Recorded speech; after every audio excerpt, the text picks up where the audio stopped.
সবাই কিছু করবেন, সবাইকে বলবেন। ভালো আছেন? আমি হাবিব, ঢাকা নয় ধানের শীষের আমি হাবিব বলছি, হাবিব ঢাকা নয় ধানের শীষের প্রার্থী। আমার জন্য একটু দোয়া করবেন, ঠিক আছে? সবাইকে বললেন, হ্যাঁ। আর এই চকলেট ধানের শীষের, আর এটা আমার লিখলেন, সবাইকে একটু বলবেন। ধন্যবাদ আপনাকে। আমি তো এই এলাকারই ছেলে। প্রায় 54 বছর যাবৎ এই এলাকায় বড় হয়েছি, এই বাসার থেকেই, এবং 38 বছর যাবৎ এই এলাকার রাজনীতির সাথে সম্পৃক্ত। যে জন্য হচ্ছে যে আমার যারা ভোটার, তাদের সাথে আমার দীর্ঘদিনের উঠা বসাই রয়েছে, এবং তাদের কাছেই ইনশাল্লাহ আমি আলহামদুলিল্লাহ এখন পর্যন্ত সবার কাছেই আমি আমার আহ্বান পাঠাতে পেরেছি।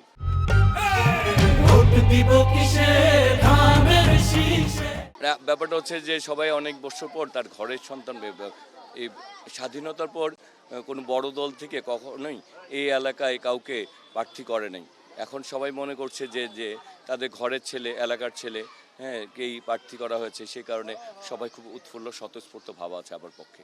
নির্বাচনে যে ব্যাপারটা হচ্ছে যে আন্তর্জাতিক অভ্যন্তরীণ ষড়যন্ত্র চক্রান্ত আছেই, সংখ্যা তো কিছুটা থেকেই যায়।